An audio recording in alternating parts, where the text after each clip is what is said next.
My phone buzzed for the 47th time that night. The name Chairman Daniel lit up the screen like a curse. I looked at the clock, 3:27 a.m. He had been calling nonstop since 11 p.m., his voice shifting from calm to panic, then desperation. 6 months ago, this same man fired me in the name of cost-cutting.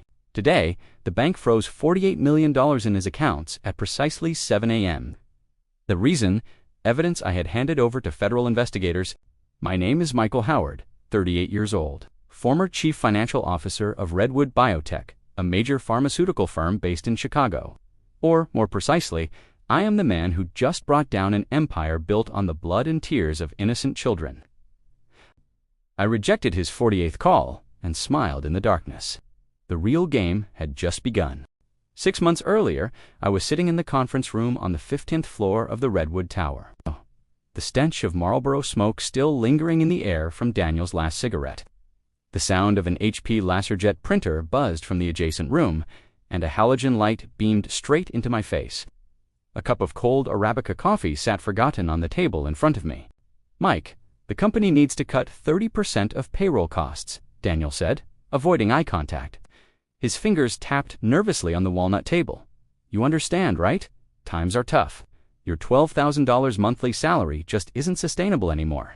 18 years of dedication, from an intern at 22 CFO, had suddenly become a burden.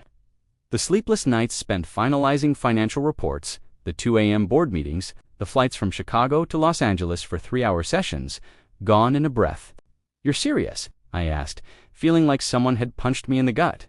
6,570 days of work erased in 5 minutes. This room, where I had presented hundreds of financial models, had now become the burial ground of my career. "The company will provide you with 8 months severance to transition," Daniel said as he slid a brown envelope across the table. "The paperwork will be finalized today." You know, I didn't want this. Security was called to help me pack. They searched my bag like I was a thief and deactivated my access badge immediately.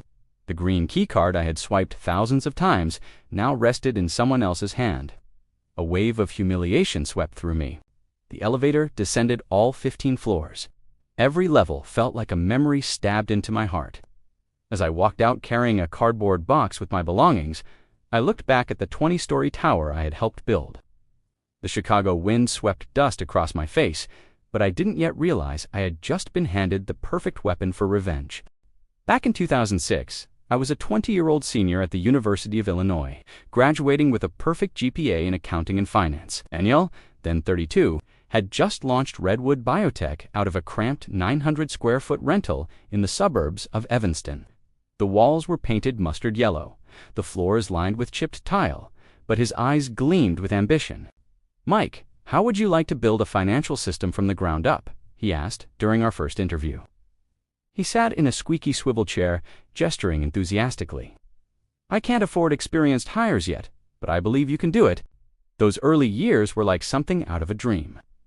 We worked until 2 a.m., surviving on gas station sandwiches and instant coffee in glass mugs. Daniel was like an older brother. He asked about my family every day and encouraged me when I struggled with tough financial modeling. "You're my right-hand man," he used to say, flipping through daily reports. "Without you, I wouldn't know where this company stands." I set up the entire financial infrastructure, starting with a bare-bones SAP module, designing every cash flow control and approval system from scratch. Every transaction had a traceable code. Every expense had a documented sign-off. Most critically, I alone held joint access to our UBS accounts in Switzerland, used for international transactions, access that only Daniel and I shared. The memories piled up sweetly over the years. I remember the gleam in Daniel's eyes when we hit our first $80,000 in monthly revenue. I remember how he hugged me when we signed our first export contract. Revenue grew from $2 million in our first year to $145 million in 2023. Profits soared 68-fold in 18 years. I was the best man at Daniel's wedding. He was godfather to my son.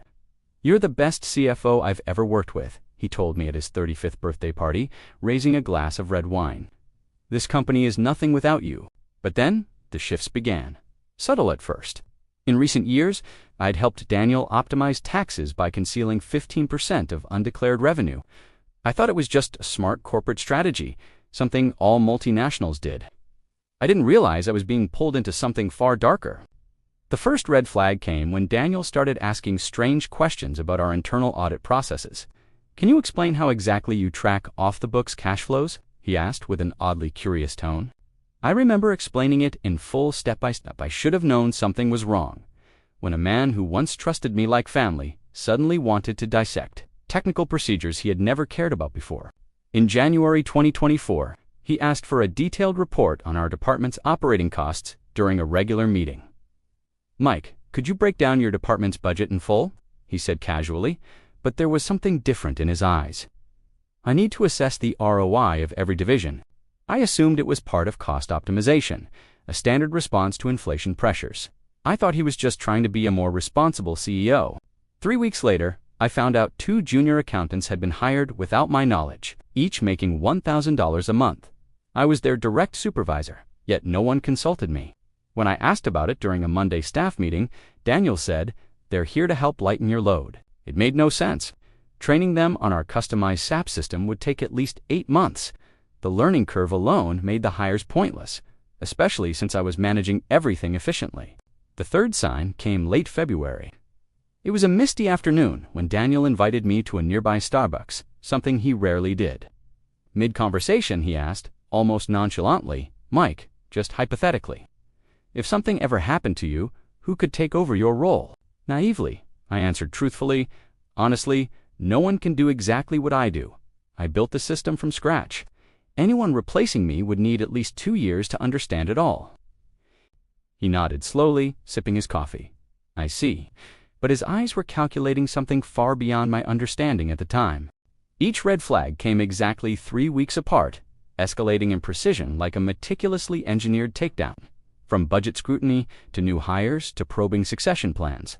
I now realized they were clinically evaluating how to eliminate me, like a cost analysis on a spreadsheet. I remembered the rule Daniel once taught me in our early days. In business, never act on emotion. Study every move like a chess match. Ironically, he used that very rule to erase me. After the layoff, my personal savings stood at just $17,000, what I'd managed to squirrel away over 5 years. My wife had just given birth to our second child 3 months earlier. Diapers, formula, hospital bills, everything felt heavier without a paycheck. My health spiraled fast. I couldn't sleep for 5 straight nights. My blood pressure hit 160/100s, borderline stroke territory, according to the ER doctors at Rush University Medical Center. I lost 13 pounds in 2 weeks. My clothes hung off me like I'd been deflated, but the worst part wasn't the money. It was the way people looked at me. Old friends crossed the street when they saw me downtown. Former coworkers flashed fake sympathy at Trader Joe's. "So Mike, what are you up to these days?" they asked, tone somewhere between curiosity and pity. Rumors spread like wildfire through Chicago's pharma industry. Daniel had told people I was past my prime, that I had outdated methods, and couldn't keep up with modern business. Each comment stabbed deeper than the last. The family budget crumbled. I had to borrow $12,000 from Bank of America just to cover my kids' tuition and part of our mortgage. The 12% interest felt like a brick on my chest every time I thought about it. That Friday evening, I sat inside my aging 2016 Toyota Camry, parked outside the Redwood Biotech Tower, my second home for nearly 2 decades. The soft office lights glowed smugly from the upper floors, mocking me like a silent jury. To make matters worse, my 6-year-old son was just diagnosed with chronic asthma. Nearly $500 a month in prescriptions and treatment. How was I supposed to pay for that with no income? Helplessness drowned me like a rising tide. The dream of a stable career, a secure home of raising healthy kids, it had all shattered in one executive meeting. At 11 p.m., staring out at the cold, empty streets of Chicago, I whispered to myself, "I've got nothing left to lose." And in that moment of utter despair, I made a decision. I would use everything I knew, not for revenge, but to reclaim justice. At 4:30 a.m., I sat alone in a 24-hour diner on Belmont Avenue. A bitter $2.50 black coffee steamed in front of me. The air outside was still cold. The streets silent, except for the occasional garbage truck and the rhythmic sweep of a street cleaner. For the first time in 4 months, my mind was completely clear, like I had awoken from a nightmare. No more anger, no more bitterness, just cold, methodical calculation. Daniel once told me, "Emotion is the enemy of smart decisions." Now, I would use that same philosophy against him. I remembered my college friend, Hannah Clark, now a top tax attorney at Whitmore and Stone LLP, one of the most respected firms in the Midwest. We'd studied business law together. She was the one person I could trust with what came next. Then there was Thomas Gray, former head accountant at Redwood Biotech, now CEO of a competing firm in New Jersey. Daniel had fired him 2 years ago for being incompetent. He would understand what betrayal felt like. At 6 a.m., I got home and pulled my old Dell Inspiron 7520 from the bookshelf, my trusty backup machine. It still held years of financial data I had periodically mirrored from our company's SAP system. It was a habit I'd maintained for all 18 years of my career. When I booted it up, I found the folder, Company Backup. It held multiple terabytes of data, and inside everything, PDFs, Excel sheets, SAP logs, archived emails, even MP3 recordings of board meetings I had legally recorded with consent. I made a vow: no illegal hacking, no sabotage, no violence, no lies. I would only use what I had, legally, to expose the truth. That same day, I started drafting a list of 12 perfectly legal actions that could destabilize Redwood Biotech. Every step was calculated like a war plan. For the first time in months, I felt like I had control over my life again. At exactly 5 a.m. the next morning, I began combing through the 2 terabytes of backup files, like a financial detective analyzing a crime scene. Every invoice, every internal memo, every cash flow report. My tiny home office became an investigation center. I connected 3 monitors, printed hundreds of documents, and began taping them to the walls like a crime board. The bigger picture slowly began to form. The first thing I uncovered was shocking: 89 fraudulent export invoices. All had identical digital signatures. All were generated on March 15, 2023, but each one listed different sale dates, ranging from January to December. It was a blatant violation of the Electronic Records Act of 2018. Then came the real bombshell. I found irrefutable proof that Daniel had funneled $13.6 million through 3 hidden UBS accounts in Switzerland. Account number 245,987,456,782.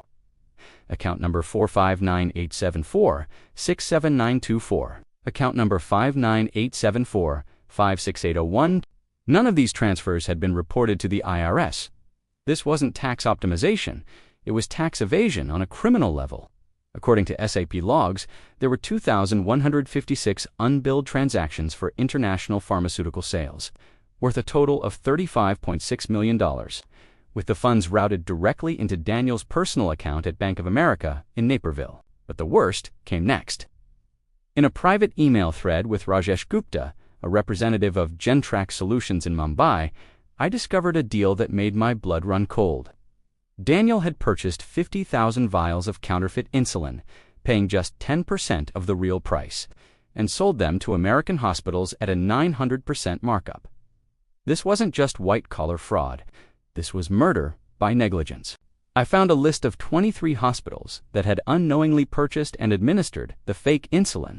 Among them were Children's National Hospital in D.C. and the Cleveland Endocrine Institute. Children, low-income patients, people who trusted the healthcare system, had been injected with poison. At 8:30 a.m., I met with Hannah Clark at her downtown office on Wacker Drive. She spent 2 hours reviewing the files. Her hands were shaking by the end. "Mike," she said, voice low and tight, "you're sitting on evidence that could lead to both civil and criminal charges. We might even be looking at crimes against humanity." We immediately made 312 notarized copies of the most critical documents, every one signed by 2 licensed attorneys. It cost me nearly $400, almost all I had left in my checking account.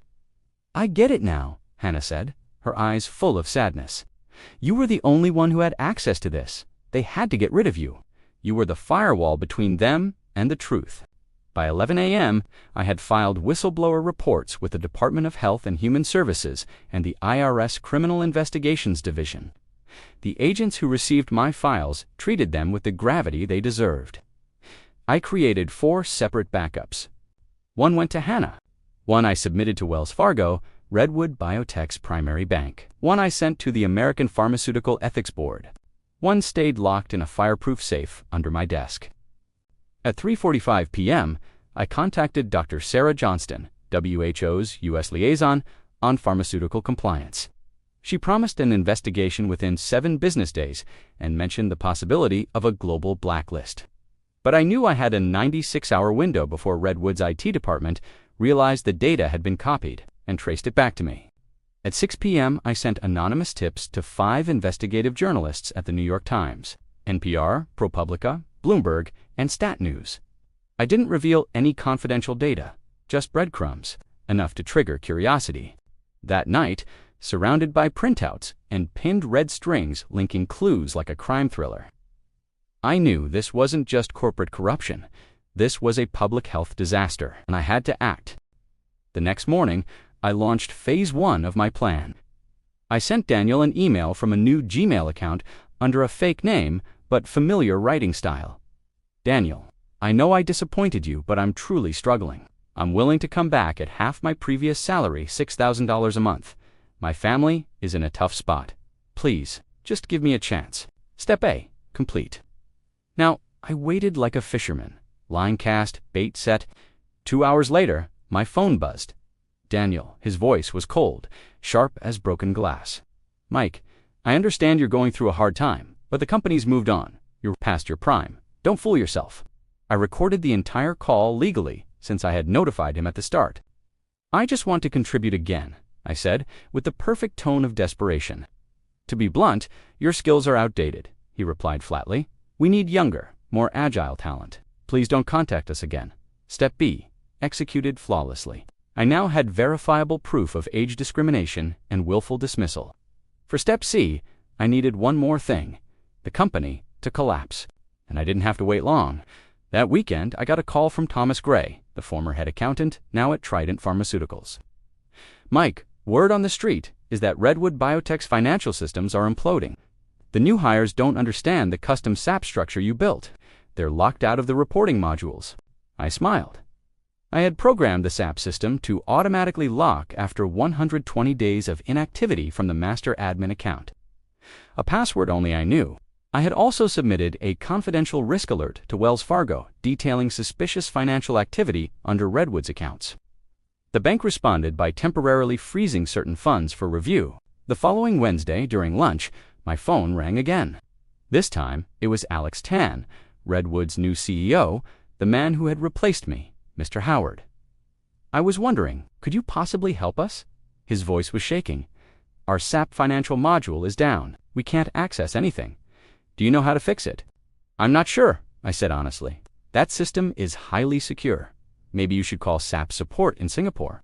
They said they need the master admin password to reset the environment.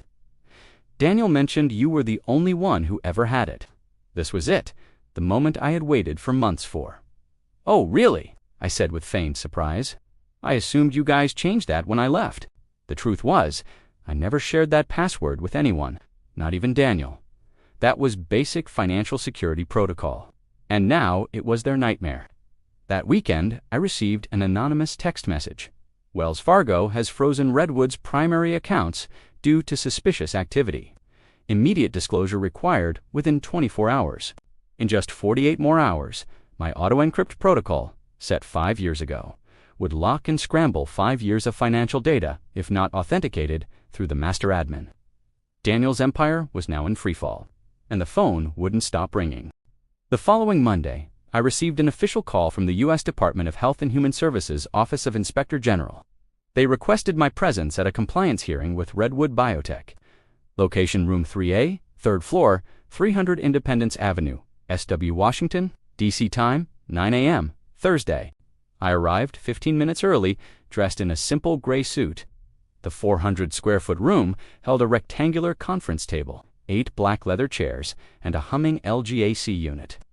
White LED lights bathed the space in a crisp, courtroom-like glare. At 9 o'clock sharp, the door opened. Daniel entered, pale and gaunt, his eyes bloodshot from sleepless nights. 2 attorneys followed, sharply dressed and clearly expensive, likely $2,000 a day litigators from Ireland and Linkley LLP, Seated at the head of the table was Inspector William Keene, 55.com, and imposing.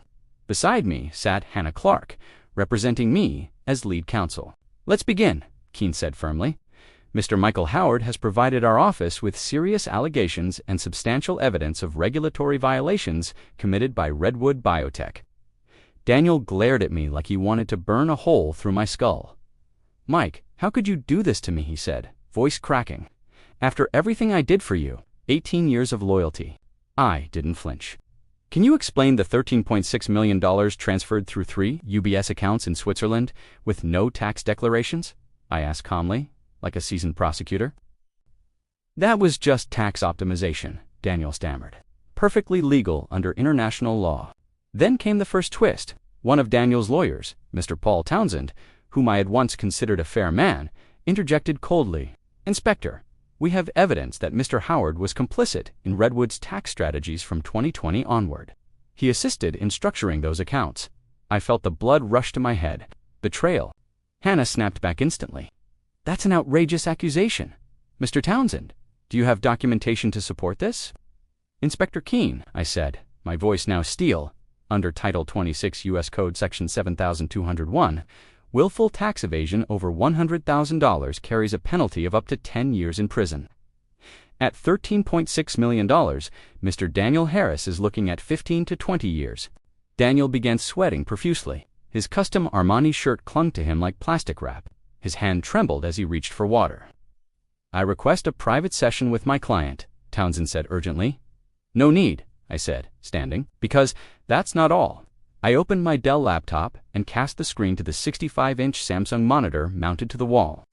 "Would anyone here like to see an email between Mr. Harris and Alexei Kozlov concerning the purchase of counterfeit insulin?" Twist number 2. The kill shot. On screen appeared the damning message, dated August 15, 2023. "Dear Alexei, the order is confirmed. 50,000 vials of fake insulin at $2 per vial instead of $20 for the real stuff. We'll sell them to U.S. hospitals for $25 apiece. That's a 1,150% profit margin, our best deal yet." Kozlov's reply: "My friend, this is brilliant. Those diabetic patients won't know the difference. Let's focus on cash first. Humanitarian concerns can come later." The room fell into stunned silence. Inspector Keene scribbled notes with grim focus. One of Daniel's attorneys whispered to the other, "We need to get out of this, now. 187 children have been hospitalized due to this fake insulin," I said, voice shaking with grief. 23 of them on ventilators in intensive care. 5 are already dead. "You know what you've done, Daniel?" Daniel collapsed to his knees on the floor, right in front of all 8 people in the room. "I'll never forget that image. Mike, I was wrong. I'll split the profits 50/50ths. I'll compensate the families. Just, please don't do this." I stared down at the man I once called a brother. 18 years ago, you told me we were family. Now, I see who you really are. Inspector Keene tapped his gavel on the desk.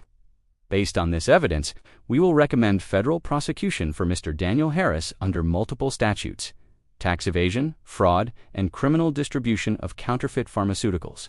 At 10:30 a.m., the meeting adjourned with Daniel weeping as federal marshals escorted him out in cuffs. He screamed as they pulled him away. "Mike, please, I'll give it all back. Don't do this." But I never looked back. You can't resurrect the children who died, but justice must be served.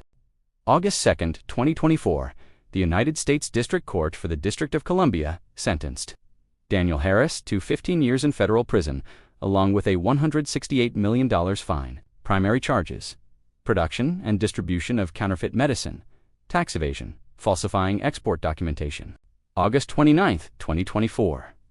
In the appellate court, attorney Paul Townsend, the man who turned on me, received 8 years in prison and a $60 million fine for obstruction of justice and conspiracy to withhold evidence. The court ordered the seizure of all Redwood Biotech assets, $48 million in cash and market securities, 8 luxury homes in Palo Alto and Scottsdale, each worth over $2 million. For high-end vehicles, including Mercedes and BMW X7s, 3 penthouses in Manhattan, valued at over $9 million combined. The company officially declared bankruptcy on September 15, 2024. resulting in 280 employees losing their jobs. Their combined debts to Wells Fargo, Bank of America, and J.P. Morgan Chase totaled over $96 million, a record corporate collapse in recent pharmaceutical history. In response, the World Health Organization announced a 2-year ban on pharmaceutical exports from the U.S. company involved, shaking the entire American generics market. A necessary blow to restore ethical standards. Daniel Harris collapsed in court during sentencing from a sudden heart attack. He was rushed to George Washington University Hospital under federal guard. Footage of him on a stretcher, handcuffed and gasping for air, was broadcast across every major news network. He had become the face of justice served. The court formally recognized my role as whistleblower. I received $192,000 in damages, back pay for 18 years of miscalculated compensation, defamation, restitution, and a whistleblower reward under the U.S. False Claims Act. Simple math revealed the irony. By firing me to save $12,000 a month, they lost $48 million and 15 years of freedom. But that wasn't what mattered most. Because of the seizures, a victim fund was created. All 89 families affected by the fake insulin scandal received full medical compensation and support. Justice, finally, had a name. 8 months later, April 2025, I sat in a modest 400-square-foot office on the 3rd floor of a mid-rise in Arlington, Virginia. A simple acrylic sign read, Howard Financial Consulting. No extravagance, no marble floors. But we had heart.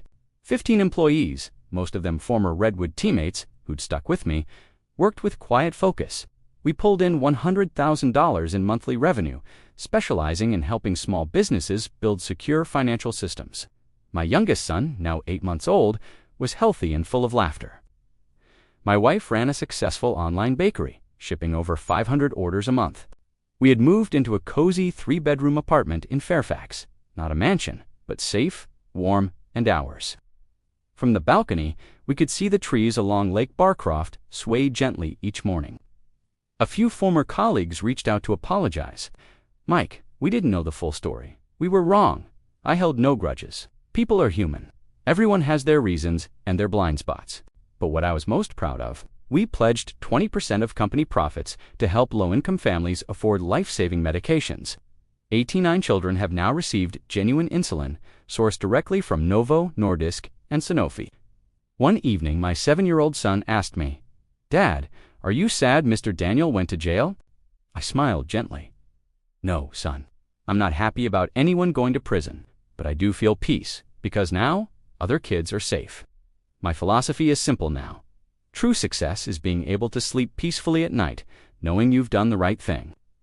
That Sunday morning, laughter echoed across Lincoln Park in the spring air. My son ran through the grass, his hands up like airplane wings. I watched him, heart full, knowing one truth. Justice doesn't always come quickly, but it always comes when it's needed most.